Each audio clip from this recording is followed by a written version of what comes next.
All right, what's up, virtual learning AP statistics students? This is Mr. Bachman here. Welcome to quarter 4, week 2, and this is going to be the day 1 lesson. This will be the same lesson I give to the in-person students on either Monday or Tuesday of week 2. So today we're covering significance tests. So we're still in unit 6, and we're focusing today on the zTest for P.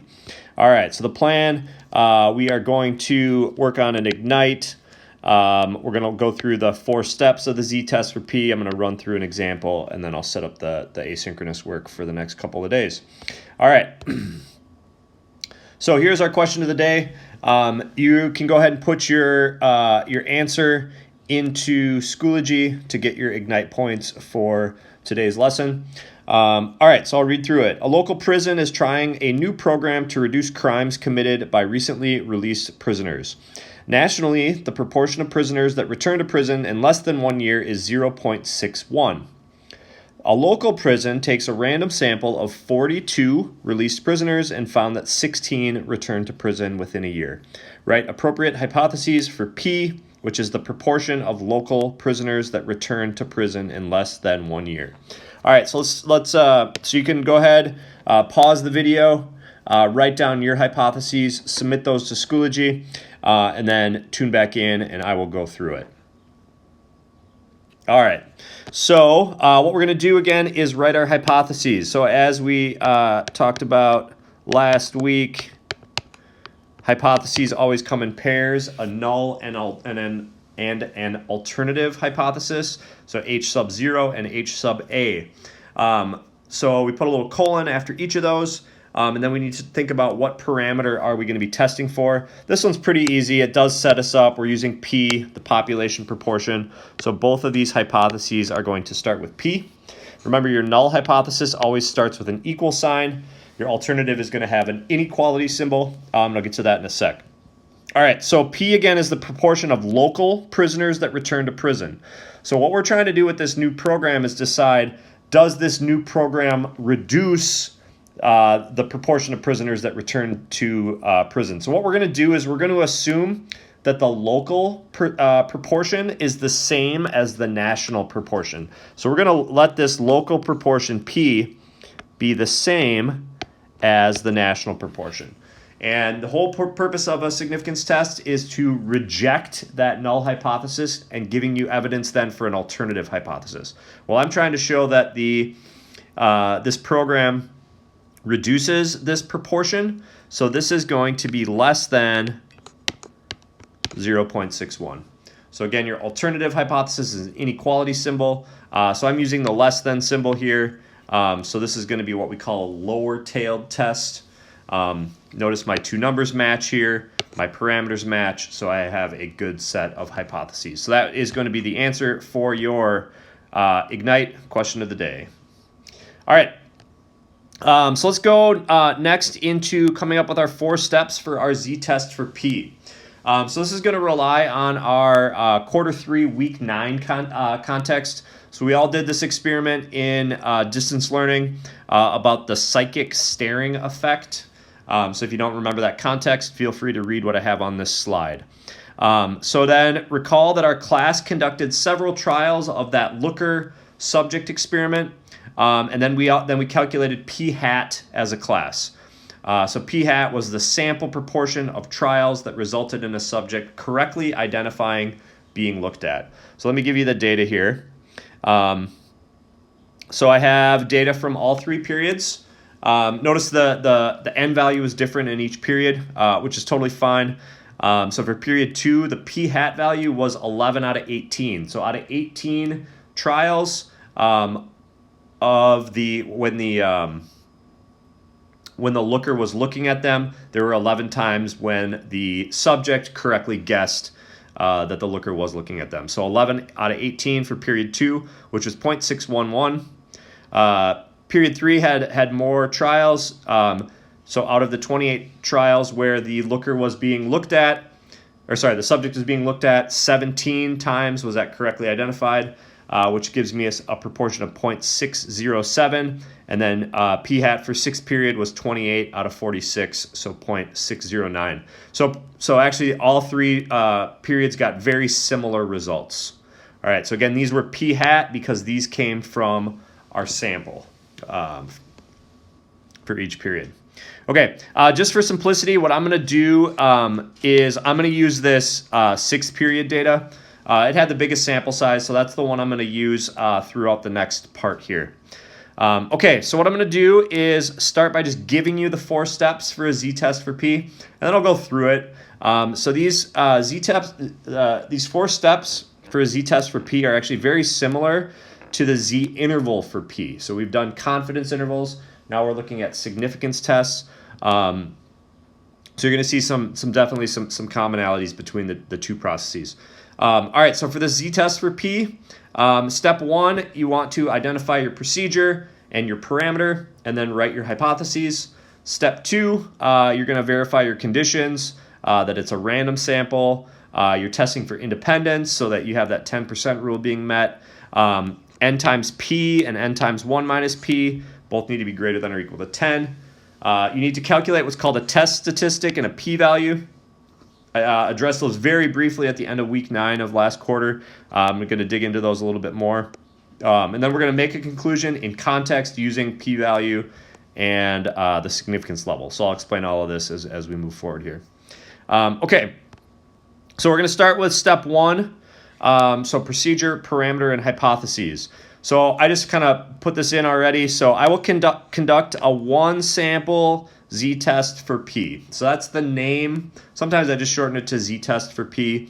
But that is this first piece here, the procedure. Then I want to define my parameter. So p is the true proportion of times someone correctly guesses when they were being looked at. So that is defining your parameter. And now the hypotheses. Let me explain these a little bit. So I did have my hypotheses are here. So notice there's a null and an alternative. So my null hypothesis is that p is equal to 0.5. So what I'm going to assume is that that nobody has ESP. This is just a phenomenon that's maybe gotten a little bit more attention. But really, if I assume that this parameter p is equal to 0.5, it just means that it's going to be a 50-50 guess. So basically, they're just guessing one way or the other. They have a 50% chance of getting it right, 50% chance of getting it wrong. So that's what I'm going to assume to be true about p. And what I'm trying to show is if I'm trying to show that people actually do have ESP when they're being looked at, is I'm going to show that p is actually greater than 0.5. Because if I can show that it's greater than 0.5, right, then that'll mean that maybe people do have some sort of sense of being looked at, that this psychic staring effect is actually real. All right, so that's my whole goal, is I'm trying to find evidence for this alternative hypothesis using that data that we collected in class. All right, so that's step 1. That's what you have to do. Again, all 3 things: procedure, parameter, and hypotheses. So I did all 3. All right, that's step 1. Step 2. Again, I need a random sample, or in this case, I had a randomized experiment. So that does count. So the sample data was collected from a randomized experiment. So that is a check. I said the sample is less than 10% of the population of all guesses. So that's going to be met as well. The total population of all guesses, I guess, would technically be infinite. So this would certainly be less than 10%. The next one, we need n times p and n times 1 minus p to be greater than or equal to 10. So they are in this case. Remember that the n value here is 46. Now, what we're using here is we're using the p-value. So we're not, or the hypothesized population parameter. So we're actually using the p from the null hypothesis. We're not using the p-hat value from the experiment. We're using p here. So again, you're using the hypothesized population parameter. So we need to do n times p. So n times p is 46 times 0.5, and that is equal to 23, and that is greater than 10. So that condition is met. And then I also do need to do 46 times 1 minus p. Well, 1 minus 0.5 is also 0.5. So this is also going to be 23. And that is also greater than 10. All right, so I had all three of these conditions met. I had a randomly collected sample data. I had my independence condition is met, so that 10% rule. And then these basically ensure that I have a large enough sample, which I do in this case because n times p and n times 1 minus p were both greater than 10. Okay, so that meets that condition. All right, so step 3, I have a little bit of just some information here, and then I'll actually do it. So what I said is that step 3, we need to calculate what we call a test statistic, and we also need to calculate a p-value. All the test statistic is here is z, so it's just a z-score. There are other types of test statistics, but in this case, it's just a z-score, same as we've been calculating all throughout class.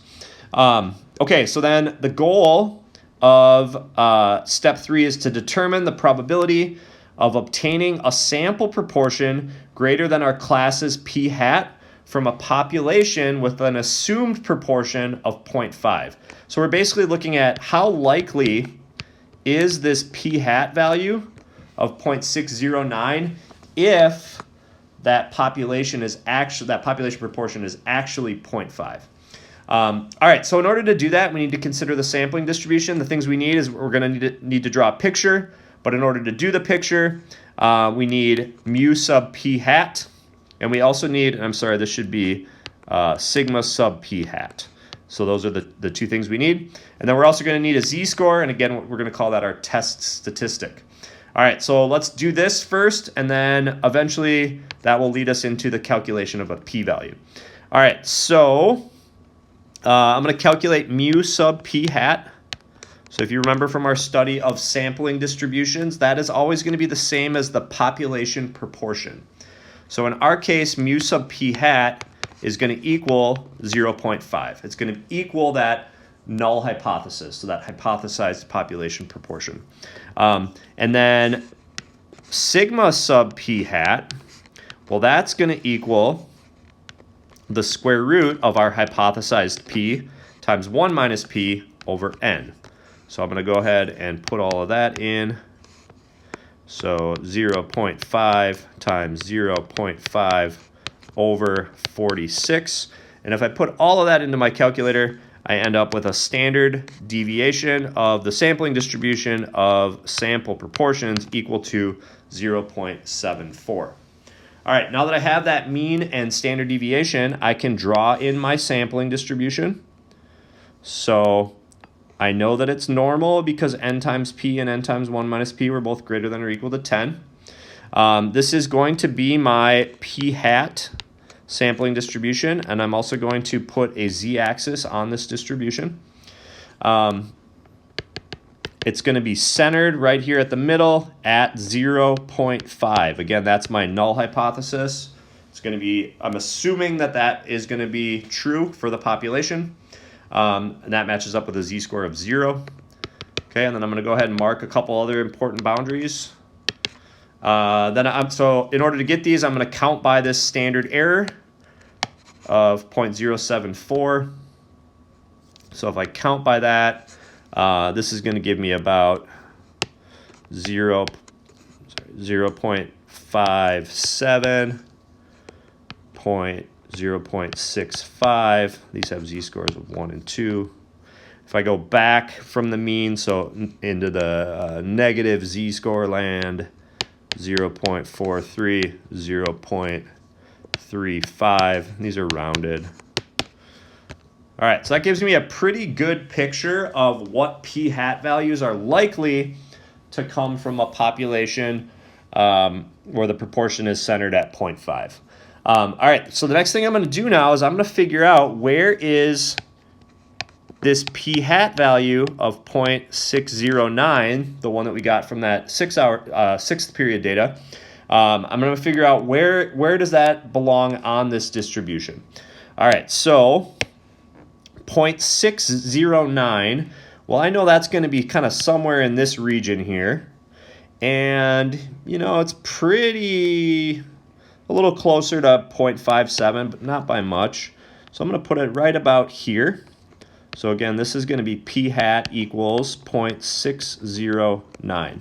Okay, now if I go back and think about what I'm trying to show, I'm trying to show, where did my hypotheses go? There we go. I'm trying to show that p is greater than 0.5. All right, so because this is a greater than alternative hypothesis, I'm doing what's called an upper-tailed test. So what I do is I'm trying to figure out, well, what's the probability that I would get a sample proportion of that or higher. So what I'm going to do is I'm going to shade this region to the right of 0.609. That is going to be then the probability of getting a sample proportion of that or higher. Okay, and then the last thing I'm going to do now is I'm going to find a z-score for 0.609. So z is going to equal, I take my sample proportion, 609, subtract the mean of 0.5, divide by that standard deviation of 0.074. And if I do that, I get a z-score of about 1.479. So what that tells me is that this sample proportion of 0.609 is about a standard deviation and a half above that mean of 0.5. All right, so what we want to do now is think about, well, is that significantly larger than 0.5, right? So is this unlikely to occur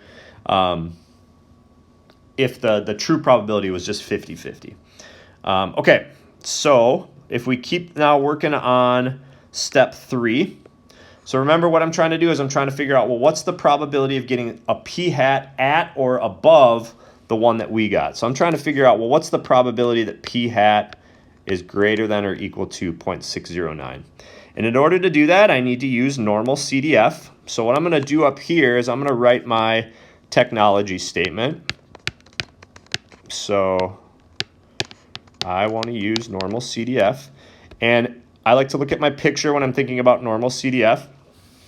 My lower bound is going to be right here at my sample proportion.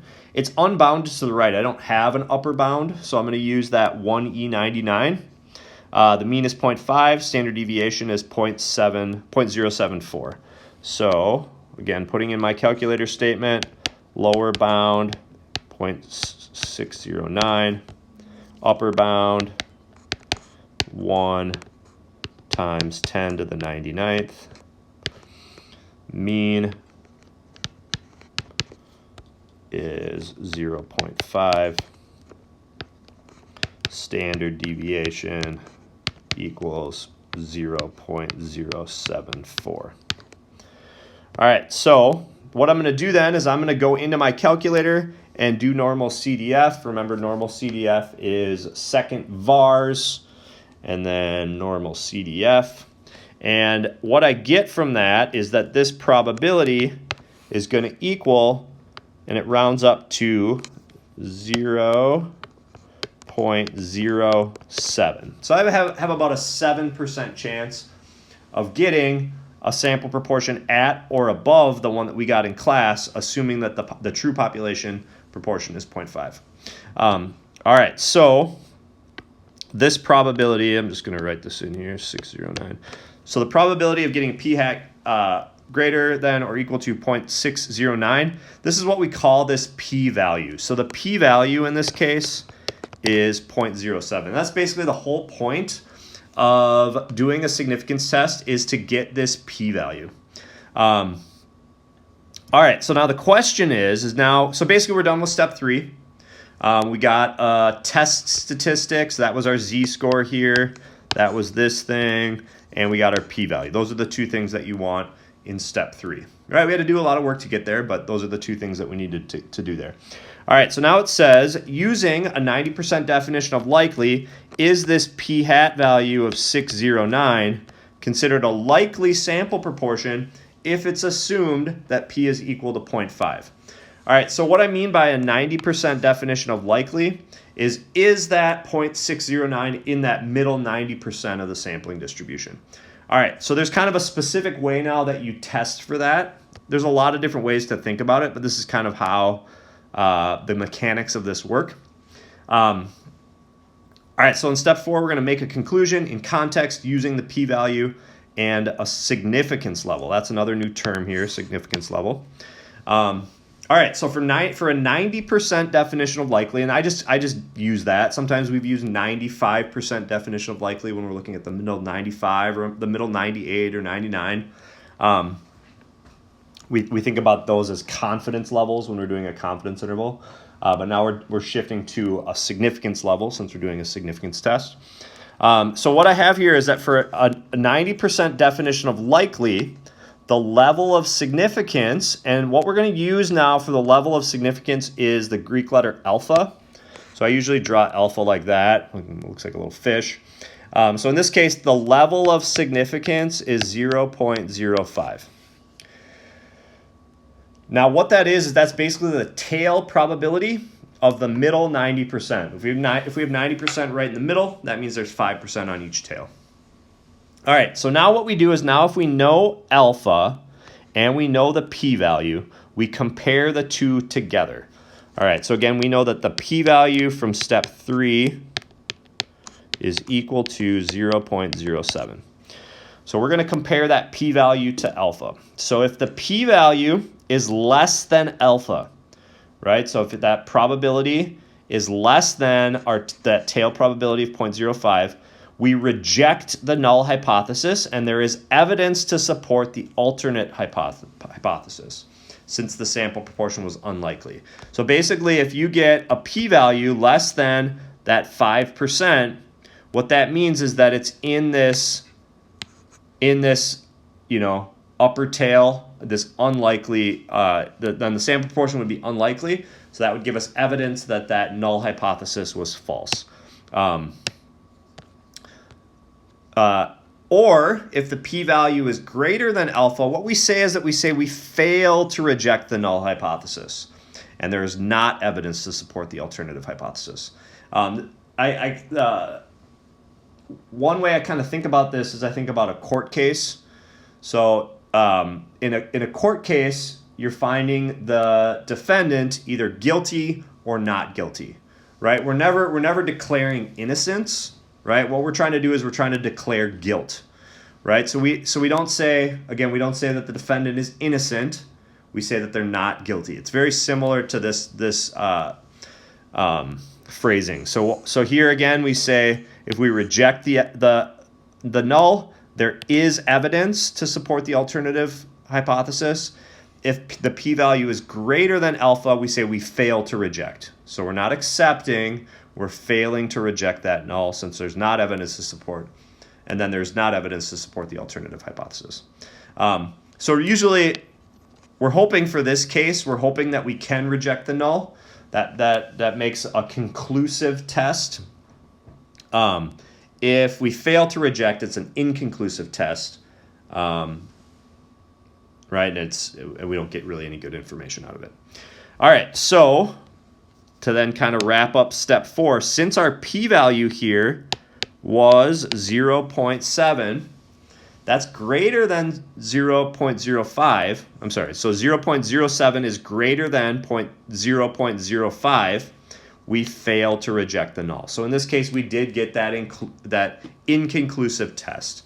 So what I said is that there is not significant evidence at the alpha equals 0.05 level to conclude that the true proportion of times someone correctly guesses when they are being looked at is greater than 0.5. Okay, so in this case, we don't have evidence for any sort of ESP. It was pretty close, but our sample proportion wasn't quite big enough to justify, this ESP, this psychic staring effect. All right, so that's our 4-step process. So what we're going to do next is we are going to look at another example, and this is actually the same example that we did. It's the same context as the ignite, but now what we're going to do is we're going to do the whole 4-step process. So I'll read it, and then I'll give you a sec here to pause the video, work through the 4 steps, and then I'll do the 4 steps on here as well. All right, so again, a local prison is trying a new program to reduce crimes committed by recently released prisoners. Nationally, the proportion of prisoners that return to jail or prison in less than 1 year is 0.61. The local prison takes a random sample of 42 released prisoners and found that 16 returned to prison within a year. Does the program seem to work? Use the 4-step process to test at alpha equals 0.05. All right, so go ahead, pause the video, try to work through the 4 steps on your own, and then unpause, and then you can watch me go through it. All right. Okay, I hope that went well for you. All right, so I'm going to go through the 4 steps here. Before I even start the 4 steps, I like to notate some of the things in the problem. And I did this earlier when we were doing the Ignite, but my n value, you're always going to have an n in these problems. N is 46. That is our sample size. It does tell us it's random. We'll come back to that. Our p hat, our sample proportion, was 16 out of 40. Oh, I'm sorry, it was 42. My bad. So let me fix that. 42. And then, so p hat was 16 out of 42. So out of the 42 recently released prisoners, 16 of them ended up back in prison. And that ends up being, I was then convert this to a decimal value, about 38.1% or 0.381. All right, so that's p hat. And it is asking us to test at alpha equals 0.05. We will have different alpha values. This is probably the most common. So yeah. All right, so what we're going to do now is go through the 4 steps. So I'm going to start by doing step 1. Remember, in step 1, you name the procedure, identify the parameter, and write your hypotheses. So what I'm going to say is that I will conduct a zTest for P, where P equals the true proportion. Now we want to be careful when we're writing this. This is the true proportion of, and we want to make sure that we're talking about the local prisoners.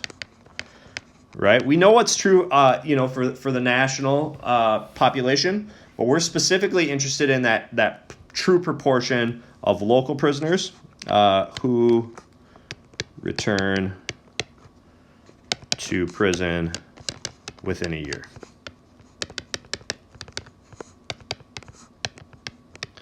All right, so that's what I'm going to be trying to test for. And the next thing I need to do then is I need to write my hypotheses. So I need null and an alternative hypotheses. All right, if you remember from the Ignite, we have already done this. So P we know is 0.61, and we're trying to show that P is less than 0.61.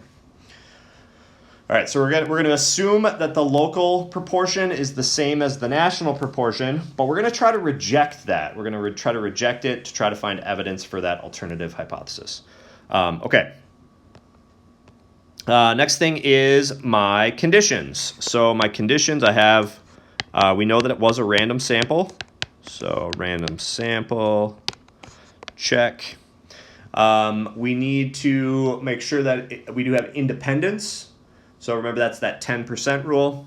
So our sample size was 42, right? So that would be 10% of 420. It's probably reasonable to assume that there are at least 420 prisoners at the prison. So we'll say that n equals 42 is likely less than 10% of the prison population.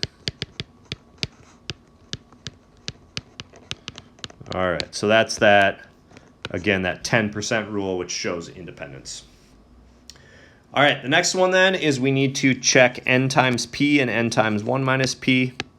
So n times p is 42 times 0.61. And if we multiply that, it is 25.62, greater than 10. It's a check. And then we also need to check n times 1 minus p. And that's 42 times 1 minus 0.61. And if we do that, that ends up being 16.38. Okay, also a check. All right, so that means that the conditions are met. So let's write that.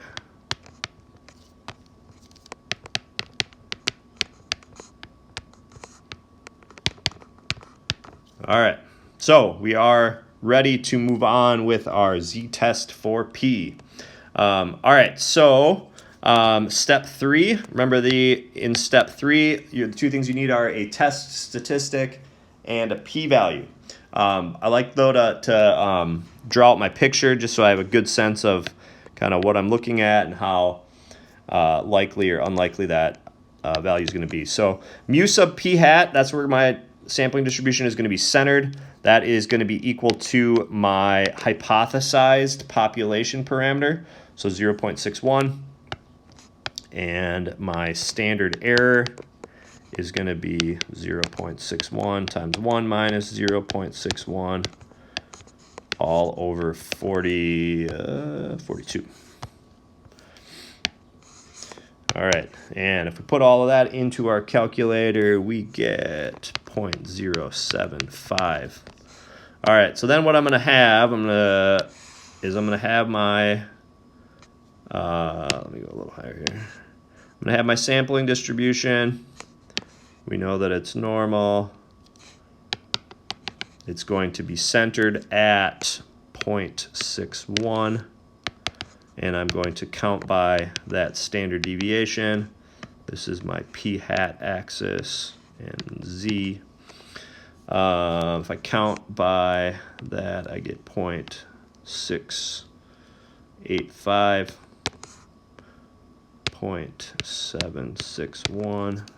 Let's go down a little bit here. 0.535, 0.459, -2, -1, 0, 1, 2.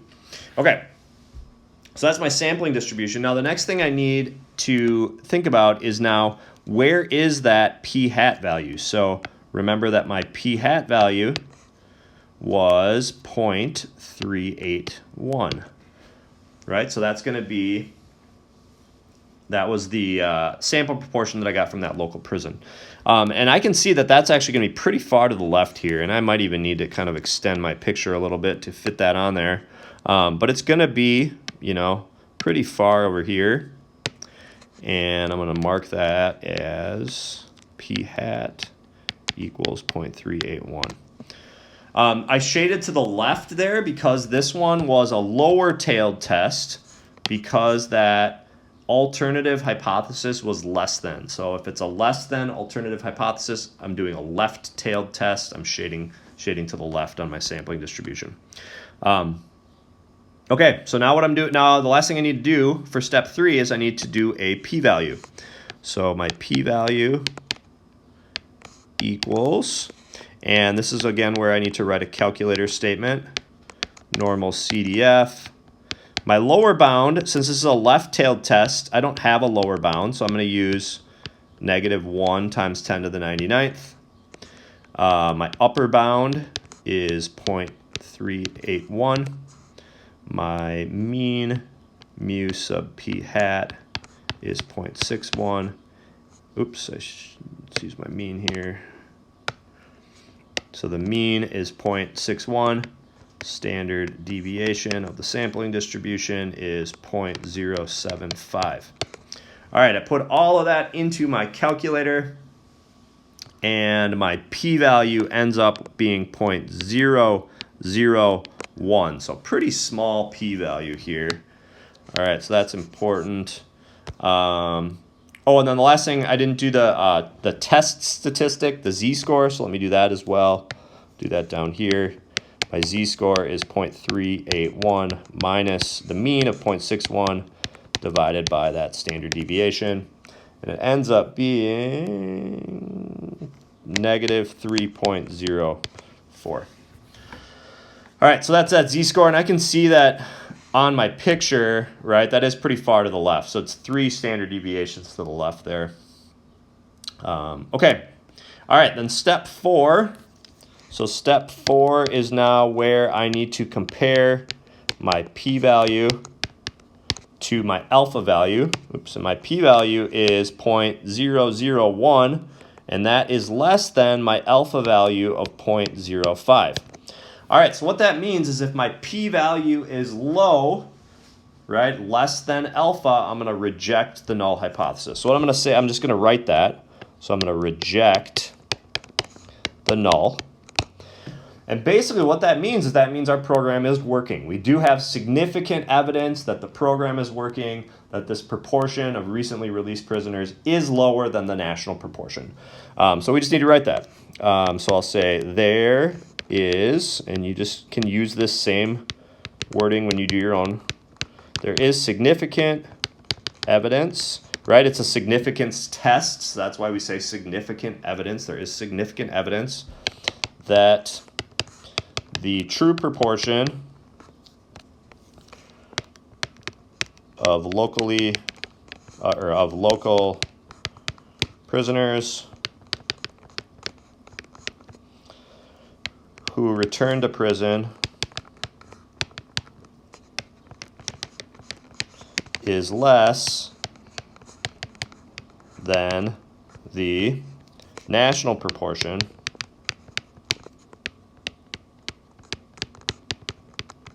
of 0.61.